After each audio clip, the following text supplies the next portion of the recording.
ସାଙ୍ଗମାନେ, ମହାଭାରତ ଯୁଦ୍ଧରେ ଥରେ ଶ୍ରୀକୃଷ୍ଣ ପଚାରିଲେ ଅର୍ଜୁନଙ୍କୁ, ହେ ପାର୍ଥ, ଏମିତି ଗୋଟିଏ ବାକ୍ୟ କୁହ ଯାହାକୁ ଶୁଣିଲେ ଗୋଟେ ମଣିଷ ହସିଦେବ ଆଉ ଯାହାକୁ ଶୁଣିଲେ ଗୋଟେ ମଣିଷ କାନ୍ଦି ପକେଇବ। ପାର୍ଥ କିଛି ସମୟ ଚୁପ୍ ରହିଲେ।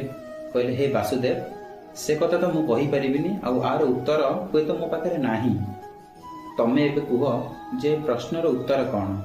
କୃଷ୍ଣ କିଛି ସମୟ ହସିଲେ ଆଉ କହିଲେ, ଏ ସମୟ କେବେ ଫେରିବନି।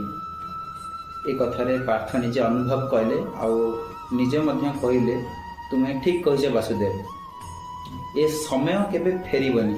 ଏ କଥା ଯିଏ ଶୁଣିଦିଏ ସେ ନିଶ୍ଚିତ ଭାବରେ ଟିକେ ହସିଦେବ ଆଉ ଟିକେ କାନ୍ଦି ପକେଇବ, କାରଣ ଯେଉଁ ସମୟ ଚାଲି ଯାଇଛି ସେ ସମୟକୁ ଆମେ କେବେ ଫେରି ପାଇବାନି।